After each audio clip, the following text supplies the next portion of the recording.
नमस्कार दोस्तों, आइए सुनते हैं भीष्म साहनी की कहानी खून का रिश्ता। खाट की पाटी पर बैठा चाचा मंगलसेन हाथ में चिलम थामे सपने देख रहा था। उसने देखा कि वह समधियों के घर बैठा है और वीरजी की सगाई हो रही है। दूध पीते हुए कभी बादाम की गिरी मुंह में जाती है, कभी पिस्ते की। बाबूजी पास खरे समधियों से उसका परिचय करा रहे हैं। यह मेरा चचाजाद छोटा भाई है, मंगलसेन। समधी मंगलसेन के चारों ओर घूम रहे हैं। उनमें से एक झुककर बड़े आग्रह से पूछता है, और दूध लाऊं? चाचा जी, थोड़ा सा और। अच्छा, ले आओ। आधा गिलास, मंगलसेन कहता है, और तर्जनी से गिलास के तल में से शक्कर निकाल निकाल कर चाटने लगता है। मंगलसेन ने जीभ का चटखरा लिया और सिर हिलाया। तंबाकू की करवाहट से भरे मुंह में भी मिठास आ गई, मगर स्वप्न भंग हो गया। हल्की सी झुरझुरी मंगलसेन के सारे बदन में दौड़ गई और मन सगाई पर जाने के लिए ललक उठा। यह स्वप्नों की बात नहीं थी, आज सचमुच भतीजे की सगाई का दिन था। बस थोड़ी देर बाद ही सगे संबंधी घर आने लगेंगे। बाजा बजेगा, फिर आगे आगे बाबूजी, पीछे पीछे मंगलसेन और घर के अन्य संबंधी। सभी सड़क पर चलते हुए समधियों के घर जाएंगे। मंगलसेन के लिए खाट पर बैठना असंभव हो गया। बदन में खून तो छटांग भर था, मगर ऐसा उछलने लगा था कि बैठने नहीं देता था। उसी वक्त कोठरी में संतू आ पहुंचा और खाट पर बैठकर मंगलसेन के हाथ में से चिलम लेते हुए बोला, तुम्हें सगाई पर नहीं ले जाएंगे चाचा। चाचा मंगलसेन के बदन में सिर से पांव तक लर्जिश हुई, पर यह सोचकर कि संतू खिलवाड़ कर रहा है, बोला, बड़ों के साथ मजाक नहीं किया करते। कई बार कहा है, मुझे नहीं ले जाएंगे तो क्या तुम्हें ले जाएंगे? किसी को भी नहीं ले जाएंगे। तो क्या तुम्हें ले जाएंगे? किसी को भी नहीं ले जाएंगे। वीरजी कहते हैं, सगाई डलवाने सिर्फ बाबूजी जाएंगे और कोई नहीं जाएगा। वीरजी आए हैं। चाचा मंगलसेन के बदन में फिर लर्जिश हुई और दिल धक धक करने लगा। संतू घर का पुराना नौकर था, क्या मालूम ठीक ही कहता हो। ऊपर चलो, सब लोग खाना खा रहे हैं। संतू ने चिलम के 2 कश लगाए, फिर चिलम को ताक पर रखा और बाहर जाने लगा। दरवाजे के पास पहुंचकर उसने फिर एक बार घूमकर हंसते हुए कहा, तुम्हें नहीं ले जाएंगे चाचा, लगा लो शर्त। 2-2 रुपए की शर्त लगती है। सब बकबक नहीं कर, जा अपना काम देख। ऊपर रसोई घर में सचमुच बहस चल रही थी। संतू ने गलत नहीं कहा था। रसोई घर में एक तरफ दीवार के साथ पीठ लगाए बाबूजी बैठे खाना खा रहे थे। चौके के ऐन बीच में वीरजी और मनोरमा भाई बहन एक साथ एक ही थाली में खाना खा रहे थे। मां जी चूल्हे के सामने बैठी पराठे सेंक रही थी। मां बेटे को समझा रही थी, यही मौके खुशी के होते हैं बेटा, कोई पैसे का भूखा नहीं होता। अकेले तुम्हारे पिताजी सगाई डलवाने जाएंगे तो समधी भी इसे अपना अपमान समझेंगे। मैंने कह दिया, मां, मेरी सगाई 1.25 रुपए में होगी और केवल बाबूजी सगाई डलवाने जाएंगे। जो मंजूर नहीं हो तो अभी से बस बस आगे कुछ मत कहना, मां ने झट टोकते हुए कहा। फिर क्षुब्ध होकर बोली, जो तुम्हारे मन में आए करो। आजकल कौन किसी की सुनता है। छोटा सा परिवार और इसमें भी कभी कोई काम ढंग से नहीं हुआ। मुझे तो पहले ही मालूम था तुम अपनी करोगे।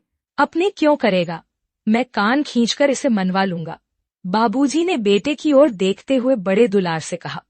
पर वीरजी खींच उठे, क्या आप खुद नहीं कहा करते थे कि ब्याह शादियों पर पैसे बर्बाद नहीं करने चाहिए? अब अपने बेटे की सगाई का वक्त आया तो सिद्धांत ताक पर रख दिए। बस आप अकेले जाइए और 1.25 रुपया लेकर सगाई डलवा लाइए। वाह जी, मैं क्यों न जाऊं, आजकल बहनें भी जाती हैं। मनोरमा सिर झटक कर बोली, वीरजी, तुम इस मामले में चुप रहो। सुनो बेटा, न तुम्हारी बात न मेरी। बाबूजी बोले, केवल 5 या 7 संबंधी लेकर जाएंगे। कहोगे तो बाजा भी नहीं होगा, वहां उनसे कुछ मांगेंगे भी नहीं। जो समधी ठीक समझे दे दे, हम कुछ नहीं बोलेंगे।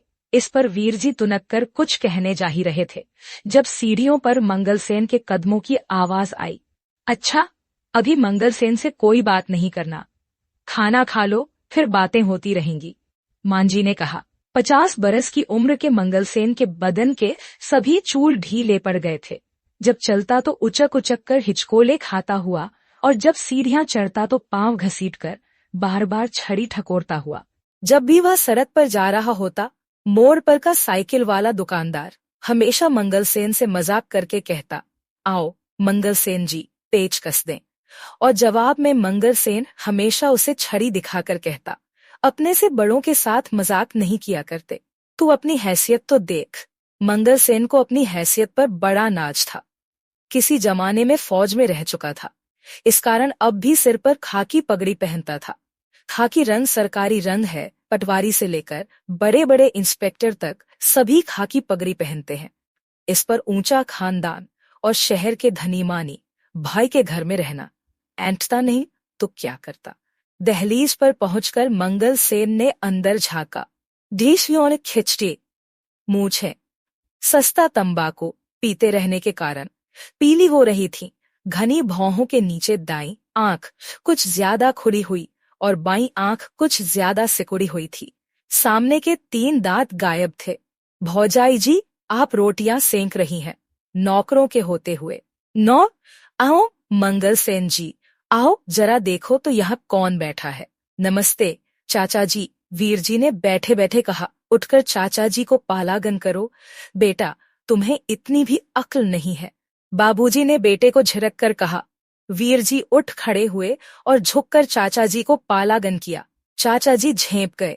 कोने में बैठा संतू, जो नल के पास बर्तन मलने लगा था, कंधे के पीछे मुंह छिपाए हंसने लगा। जीते रहो, बड़ी उम्र हो, मंगलसेन ने कहा और वीर जी के सिर पर इस गंभीरता से हाथ फेरा कि वीर जी के बाल बिखर गए। मनोरमा खिलखिलाकर हंसने लगी। बैठ जा मंगलसेन, बहुत बातें नहीं करते। बाबूजी बोले, आप मेरी जगह पर बैठ जाइए। चाचा जी, मैं दूसरी चटाई ले लूंगा, वीर जी ने कहा। 2 मिनट खड़ा रहेगा तो मंगलसेन की टांगें नहीं टूट जाएंगी। बाबूजी बोले, यह खुद भी चटाई पकड़ सकता है।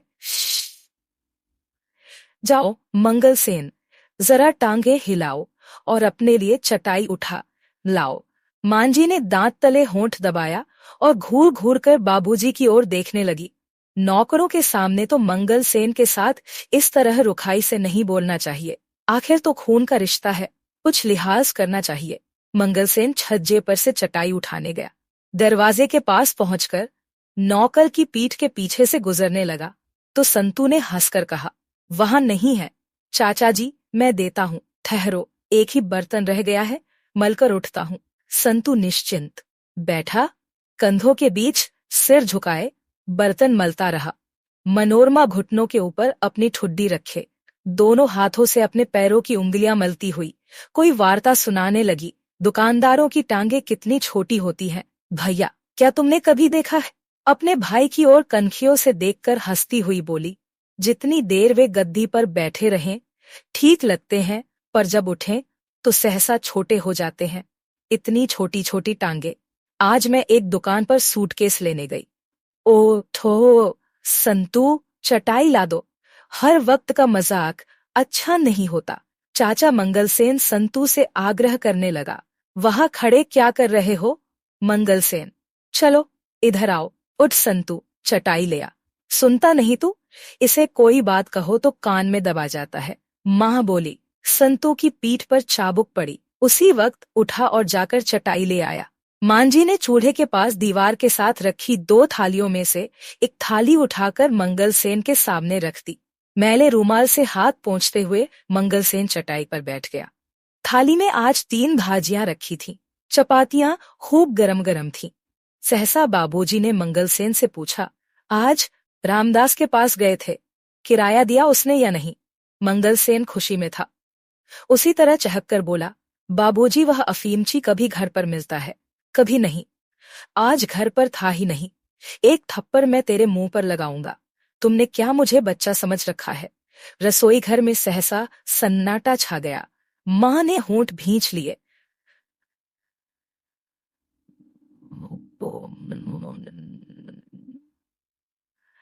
मंगलसेन, उसका दायां गाल हिलने सा लगा, जैसे चपत पड़ने पर सचमुच हिलने लगता है।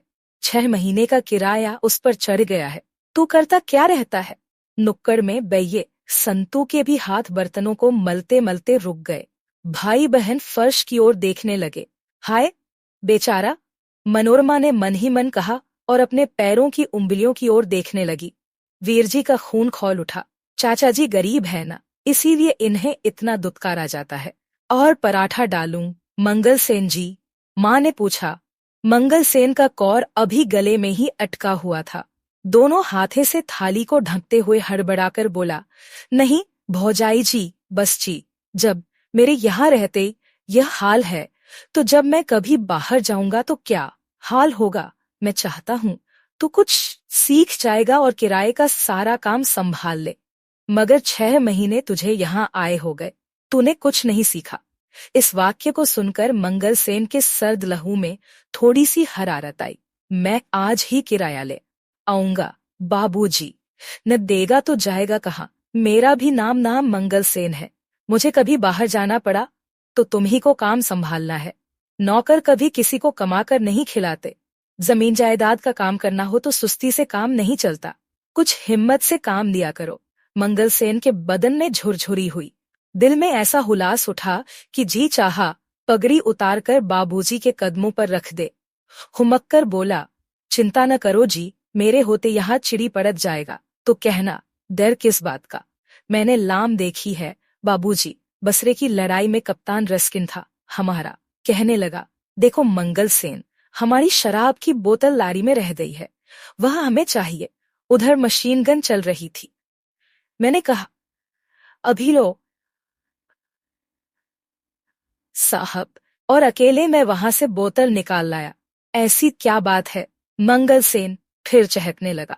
मनोरमा मुस्कराई और कनखियों से अपने भाई की ओर देखकर धीमे से बोली, चाचा जी। कि दुम फिर हिलने लगी। मंगल सेन खाना खा चुका था। उठते हुए हंसकर बोला, तो 4 बजे चलेंगे न सगाई डलवाने। तू जा अपना काम देख, जो जरूरत हुई तो तुम्हें बुला लेंगे। बाबूजी बोले। चाचा मंगल सेन का दिल धक से रह गया। संतू शायद ठीक ही कहता था, मुझे नहीं ले चलेंगे। उसे रुलाई सी आ गई, मगर फिर चुपचाप उठ खड़ा हुआ। बाहर जाकर जूते पहले, छड़ी उठाई और झूलता हुआ सीढ़ियों की ओर जाने लगा। वीरजी का चेहरा क्रोध और लज्जा से तमतमा उठा। मनोरमा को डर लगा कि बात और बिगड़ेगी। वीरजी कहीं बाबूजी से न उलझ बैठे। मांझी को भी बुरा लगा। धीमे से कहने लगी, देखो जी, नौकरों के सामने मंगल सेन की इज्जत आबरू का कुछ तो ख्याल रखा करे। आखिर तो खून का रिश्ता है, कुछ तो मुंह मुलाहिजा रखना चाहिए। दिन भर आपका काम करता है, मैंने उसे क्या कहा है? बाबूजी ने हैरान होकर पूछा। यो रुखाई के साथ नहीं बोलते, वह क्या सोचता होगा? इस तरह बेआबरूई किसी की नहीं करनी चाहिए। क्या बक रही हो? मैंने उसे क्या कहा है? बाबूजी बोले। फिर सहसा वीरजी की ओर घूमकर कहने लगे, अब तू बोल भाई, क्या कहता है? कोई भी काम ढंग से करने देगा या नहीं? मैंने कह दिया, पिताजी आप अकेले जाइए और 1.25 रुपया लेकर सगाई डलवा लाइए। रसोई घर में चुप्पी छा गई। इस समस्या का कोई हल नजर नहीं आ रहा था। वीरजी तस से मस नहीं हो रहे थे। फिर भी साहस करके बोला, यदि आप अकेले नहीं जाना चाहते तो चाचा जी को साथ ले जाइए। बस 2 जने चले जाएं। कौन से चाचा को? मांझी ने पूछा। चाचा मंगल सेन को। कोने में बैठे संतू ने भी हैरान होकर सिर उठाया। माँ झट से बोली, हाय हाय बेटा, शुभ शुभ बोलो।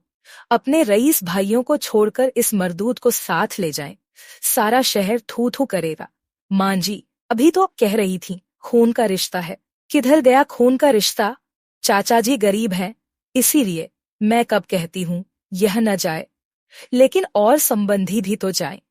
अपने धनी मानी संबंधियों को छोड़ दें और इस बहुरूपिये को साथ ले जाएं। क्या यह अच्छा लगेगा? तो फिर बाबूजी अकेले जाएं। वीरजी परेशान हो उठे। मैंने जो कहना था कह दिया, अब जो तुम्हारे मन में आए करो, मेरा इससे कोई वास्ता नहीं। और उठकर रसोई घर से बाहर चले गए। बेटे के यों उठ जाने से रसोई घर में चुप्पी छा गई।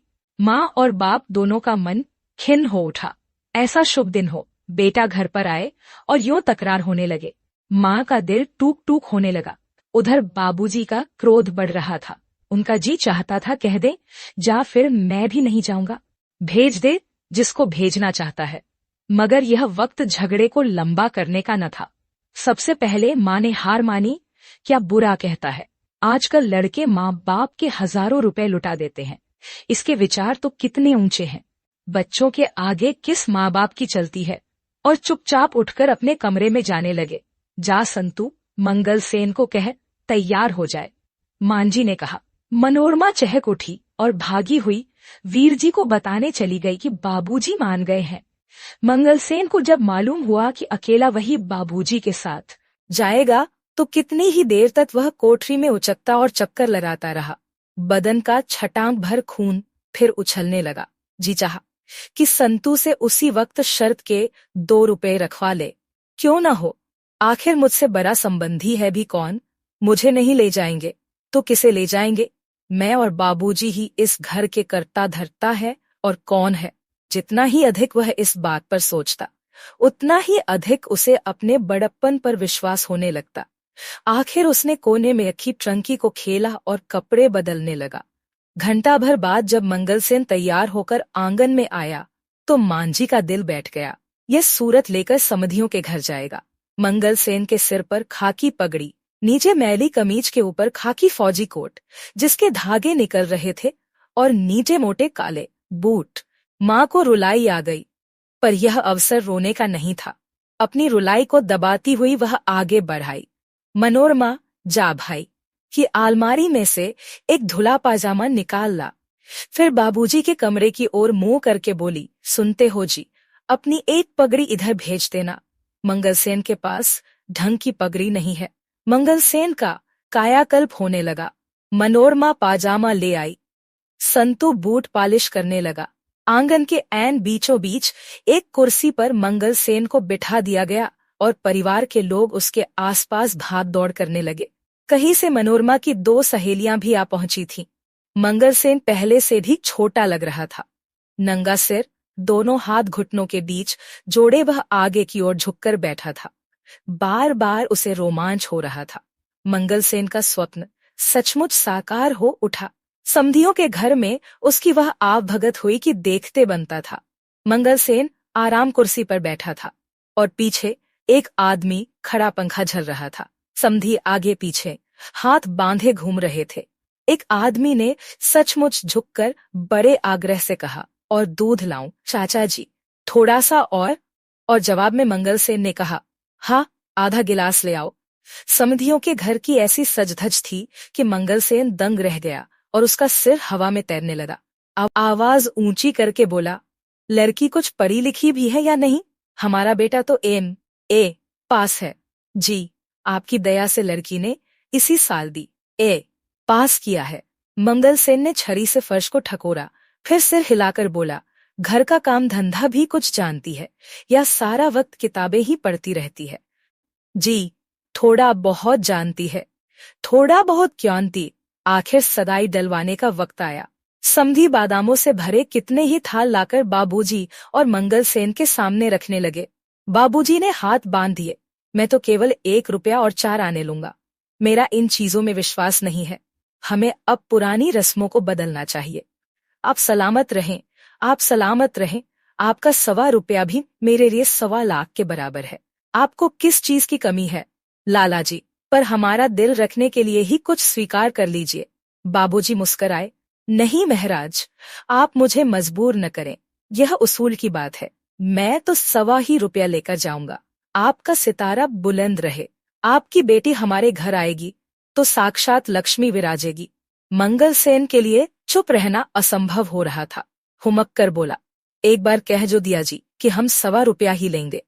आप बार बार तंग क्यों करते हैं? बेटी के पिता हंस दिए और पास खड़े अपने किसी संबंधी के कान में बोले, लड़के के चाचा है, दूर के घर में टिके हुए हैं। आखिर समधी अंदर से एक थाल ले आए जिस पर लाल रंग का रेशमी रुमाल बिछा था और बाबूजी के सामने रख दिया। बाबूजी की पगड़ी पहन ली तो बाबूजी ही बन बैठे हैं। लाइए, मुझे दीजिए, आपका काम पूरा हो गया। मांझी की दोनों बहनें जो इस बीच आ गई थीं, मांझी से गले मिल मिलकर बधाई देने लगी। आवाज सुनकर वीरजी भी जंगले पर आ खड़े हुए और नीचे आंगन का दृश्य देखने लगे। थाल पर रखे लाल रुमाल को देखते ही उनका रोम रोम पुलकित हो उठा। सहसा ही वह ससुराल की चीजों से गहरा लगाव महसूस करने लगे। इस रुमाल को जरूर प्रभा ने अपने हाथ से छुआ होगा। उनका जी चाहा कि रुमाल को हाथ में लेकर चूम ले। इस भेंट को देखकर उनका मन प्रभा से मिलने के लिए बेताब होने लगा। मांझी ने थाल पर से रूमाल उठाया। चमकती कटोरियां, चमकता थाल, बीच में रखे चम्मच। वीरजी को महसूस हुआ जैसे प्रभा ने अपने गोरे गोरे हाथों से इन चीजों को करीने से सजा कर रखा होगा। पानी पिलाओ। संतू, चाचा मंगल सेन ने आंगन में कुर्सी पर बैठते हुए टांग के ऊपर टांग रखकर संतू को आवाज लगाई। इतने में मांझी को याद आई 3 कटोरियां और 2 चम्मच। यह क्या हिसाब हुआ? क्या 3 चम्मच नहीं दिए समधियों ने? फिर बाबूजी के कमरे की ओर मुंह करके बोली, अजी सुनते हो? तुम भी कैसे हो? आज के दिन भी कोई अंदर जा बैठता है, क्या है? बाबूजी ने अंदर से ही पूछा। कुछ बताओ तो सही, समधियों ने क्या कुछ दिया है? बस थाल में जो कुछ है वही दिया है। तेरे बेटे ने मना जो कर दिया था। क्या 3 कटोरियां थीं और 2 चम्मच थे? नहीं तो चम्मच भी 3 थे। चम्मच तो यहाँ सिर्फ 2 रखे हैं। नहीं नहीं, ध्यान से देखो, जरूर 3 होंगे। मंगलसेन से पूछो, वही थाल उठाकर लाया था। मंगलसेन जी, तीसरा चम्मच कहाँ है? मंगलसेन संतू को सगाई का ब्यौरा दे रहा था। समधी हमारे सामने हाथ बांधे यूं खड़े थे जैसे नौकर हों।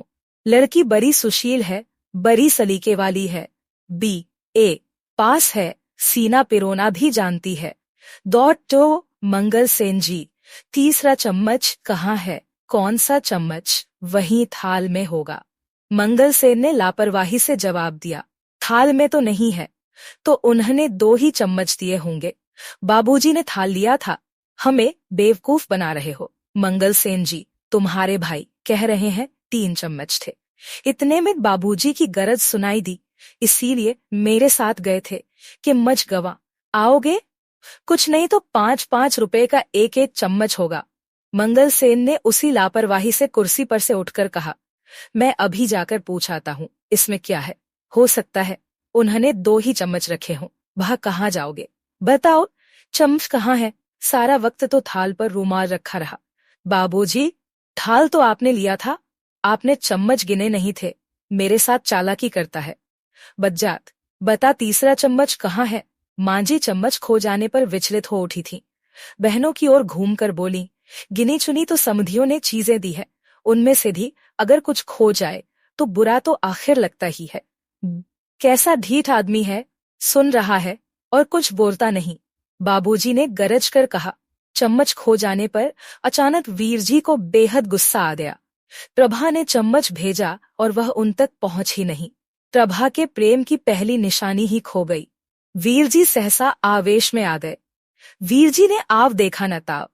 मंगलसेन के पास जाकर उसे दोनों कंधों से पकड़कर झंझोर दिया।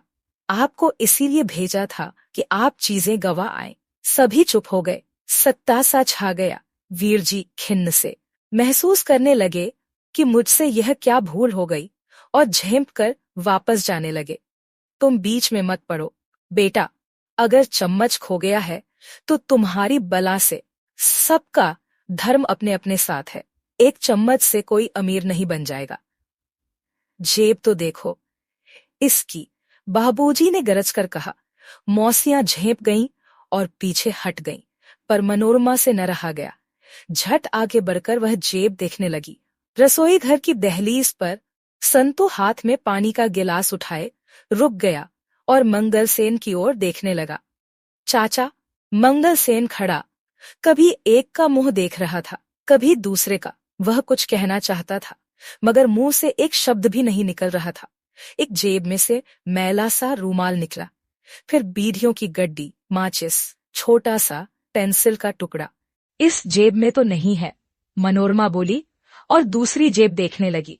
मनोरमा एक एक चीज निकालती और अपनी सहेलियों को दिखा दिखाकर हंसती। दाईं जेब में कुछ खनका।